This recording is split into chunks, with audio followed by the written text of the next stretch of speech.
Louange à Dieu, le tout clément, le tout miséricordieux. Je témoigne qu'il n'y a de divinité qu'Allah, exalté soit-il et magnifié soit-il. Et je témoigne que Mohammed est son prophète, envoyé à toute l'humanité afin de la sortir des ténèbres à la lumière. Mes chers frères et sœurs, aujourd'hui, nous parlons d'un hadith fameux, l'un des plus grands hadiths de notre religion, qui a été rapporté par Abdullah ibn Abbas, que Dieu l'agrée lui et son père. Il dit: un jour, alors que j'étais derrière le prophète sur une monture, il m'interpelle, me disant: ô jeune homme, je vais t'apprendre quelques sentences. Sauvegarde Dieu, sauvegarde Allah, il te sauvegardera. Sauvegarde Dieu, tu le trouveras toujours à tes côtés. Si tu as quelques demandes à faire, demande à Dieu. Et si tu as besoin, si tu es dans le besoin, demande l'aide de Dieu. Sache que si toute la communauté entière se rassemblait pour te faire t'offrir un quelque intérêt, pour te faire un quelque bien, quelconque bien, ils ne te feront que ce que Dieu t'a prescrit d'ores et déjà. Et sache aussi que c'est toute la communauté se rassembler tout entière pour te causer un quelconque tort. Sache qu'ils ne te causeront qu'un tort, un préjudice que Dieu t'a d'ores et déjà prescrit. Les calames ont été relevés et les parchemins ont été asséchés. Ça veut dire qu'il n'y a rien à rajouter. C'est un conseil de notre noble prophète sallallahu alayhi wa sallam à son cousin Abdullah ibn Abbas. Il l'interpelle en disant: aux jeunes. Et donc c'est un conseil que nous devons réitérer aux jeunes et aux vieux aussi, mais surtout aux jeunes. Surtout aux jeunes. Sauvegarde Dieu, sauvegarde Allah, Allah te sauvegardera. Mais comment sauvegarde-t-on Allah pour qu'il puisse nous sauvegarder? Parce que la condition pour qu'il nous puisse nous sauvegarder, nous garder, nous protéger, c'est qu'on le sauvegarde d'abord. Il y a une condition. Alors il faut comprendre. Comment peut-on sauvegarder le Seigneur? On le sauvegarde tout d'abord par le dhikr, en vivant dans son souvenir, en étant conscient de lui, en étant en train de l'évoquer. Le dhikr, c'est l'évocation. On l'évoque en permanence, du matin au soir. Tu te réveilles le matin, tu évoques Dieu par les adhkar al-sabah, les évocations du matin. Dans ta journée, tu l'évoques. Tu exaltes son nom. Tu le remercies. Tu le loues. Tu le glorifies. Et avant de dormir, tu vas encore, juste avant de te coucher, tu vas l'évoquer en permanence. Qu'il soit dans ton esprit, dans ton souvenir, dans ton cœur, à chaque battement de ton cœur. À chaque battement de ton cœur. Chaque battement de ton cœur doit évoquer le Seigneur. Ainsi tu sauvegarderas Dieu dans ton cœur. Parce que sinon, les battements de ton cœur vont sauvegarder quelque chose d'autre, quelqu'un d'autre. Parce que sinon ton esprit va s'évader et va donc évoquer quelqu'un d'autre, quelque chose d'autre, ici-bas. Le seul qui est digne d'être évoqué en permanence, c'est le Seigneur. Donc c'est la première condition pour sauvegarder le Seigneur. La deuxième condition pour sauvegarder le Seigneur, c'est l'invocation. La dua. L'invocation sincère. L'invoquer exclusivement. L'évoquer en permanence et l'invoquer exclusivement. Point d'associé. Point d'associé. Tu l'invoques. Tu le supplies. Tu lui demandes. Tu lui fais des remontrances. Tu lui fais des doléances. À lui seul. Tu lui exprimes tes regrets. Tu fais ta repentance. Tu lui demandes pardon. À lui seul. Point d'intercesseur. Point d'intercesseur. Alors bien sûr que si tu penses en permanence à d'autres créatures et que tu les prends pour des divinités, forcément tu vas les invoquer elles, pas forcément d'une manière directe. Mais tu vas plus espérer d'elles au lieu d'espérer de Dieu. Et là c'est un shirk, c'est un associationnisme.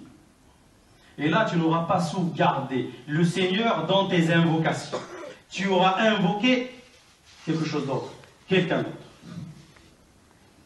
La troisième condition, c'est le tafakkur, la réflexion, la pensée. Pensez à lui. Pensez à lui. Pensez en contemplant, en observant sa création magnifique. La création de Dieu est magnifique, majestueuse.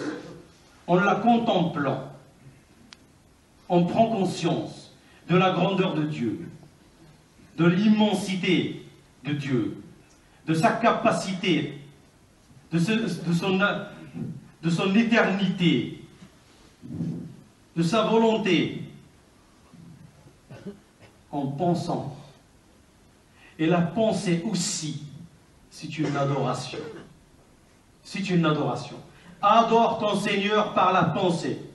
Adore ton Seigneur par l'invocation. Adore ton Seigneur par l'évocation. Il faut savoir que les premiers musulmans avaient très bien compris cela. Ils avaient compris que le tafakkur, la réflexion, est une adoration. C'est ce qui les a incités à chercher le savoir. C'est pour ça, si vous cherchez dans l'histoire musulmane les plus grands savants, vous allez d'abord trouver que le mathématicien n'était pas mathématicien avant d'être d'abord un savant dans le domaine religieux. Ibn Rushd, qui était un médecin, un philosophe, était d'abord un faqih, un jurisconsulte, un savant musulman.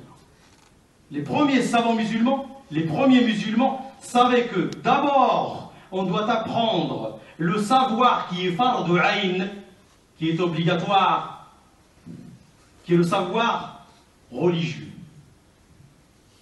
Et en deuxième condition, qui est une obligation fard kifaya, une obligation surrogatoire, c'est-à-dire qu'on n'est pas censé être tous des médecins, des chercheurs, des maçons, mais le maçon sera maçon, le médecin, le paysan, le boucher, etc. Chacun va exceller dans son domaine. Et c'est aussi une obligation. Mais ce qui doit être commun à tous les musulmans, c'est de chercher le savoir, de réfléchir, de réfléchir. Les premiers musulmans étaient des gens intelligents, parce qu'ils réfléchissaient, parce qu'ils avaient compris que la réflexion est une adoration. Dieu nous récompense pour cela. Dieu nous sauvegarde pour cela.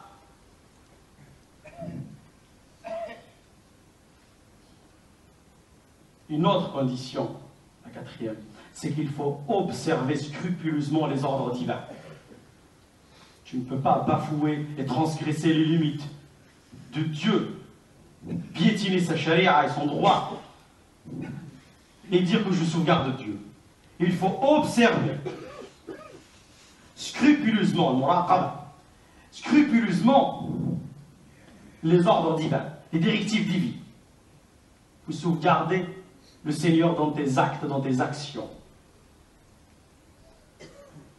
Le Seigneur Tout-Puissant, il faut aussi travailler pour lui plaire. Et ça aussi, c'est une condition, la cinquième condition. Il faut œuvrer pour lui plaire exclusivement, seulement. Il faut œuvrer pour lui plaire à lui. Pour lui plaire à lui. Pour ne pas plaire à quelconque. Sauvegarde Dieu dans tes actions.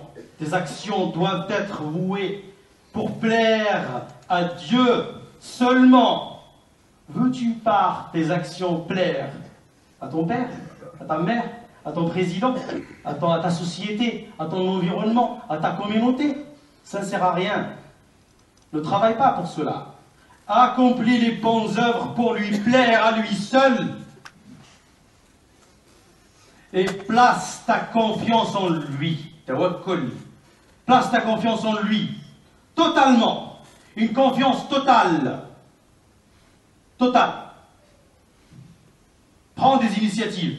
Agis. Travaille. Fais des stratégies. Mais place ta confiance en le Seigneur. Dis, si Dieu le veut.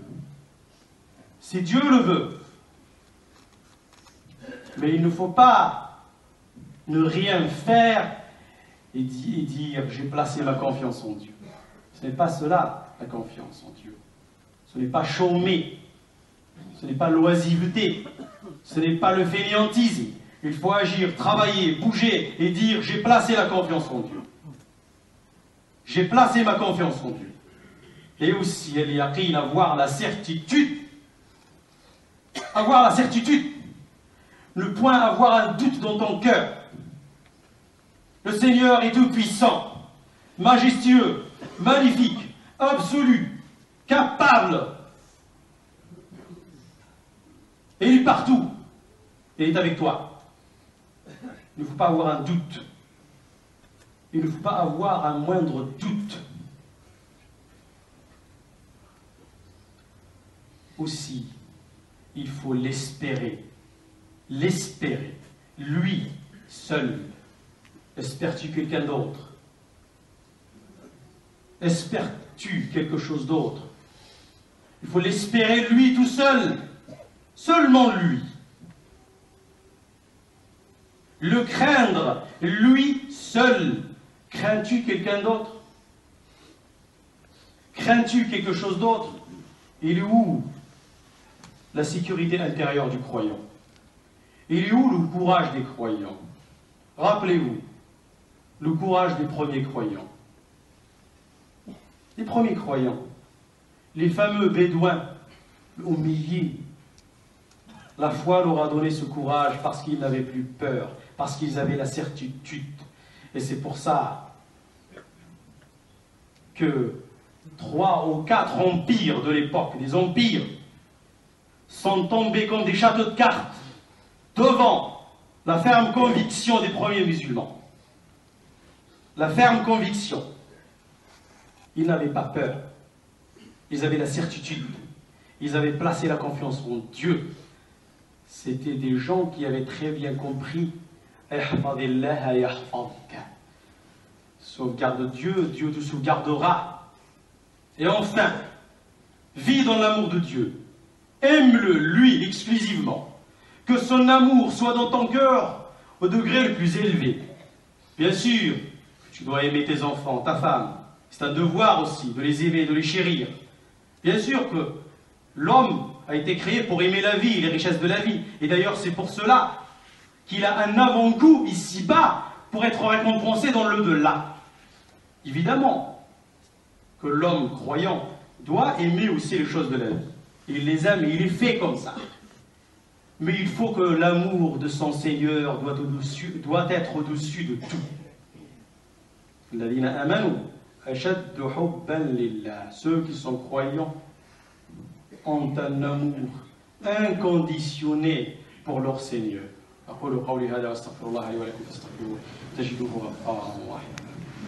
اللهم اهدنا فيمن هديت وتولنا فيمن توليت وبارك لنا فيما أعطيت وقنا شر ما قضيت إنك تقضي ولا يقضى. اللهم إنه لا يعز من عاديت ولا يذل من واليت تباركت ربنا وتعاليت. اللهم اقسم لنا من خشيتك ما تحول به بيننا وبين معصيتك ومن طاعتك ما تبلغنا به جنتك ومن اليقين ما تهون به علينا مصائب الدنيا ومتعنا اللهم بأسماعنا وأبصارنا وقواتنا أبدا ما أحييتنا. إن الله وملائكته يصلون على النبي يا أيها الذين آمنوا صلوا عليه وسلموا تسليما. اللهم صل على سيدنا محمد وعلى آل سيدنا محمد كما صليت على سيدنا إبراهيم وعلى آل سيدنا إبراهيم وبارك على سيدنا محمد وعلى آل سيدنا محمد كما باركت على سيدنا إبراهيم وعلى آل سيدنا إبراهيم في العالمين إنك حميد مجيد. سبحان ربك رب العزة عما يصفون وسلام على المرسلين والحمد لله رب العالمين. وأقم الصلاة.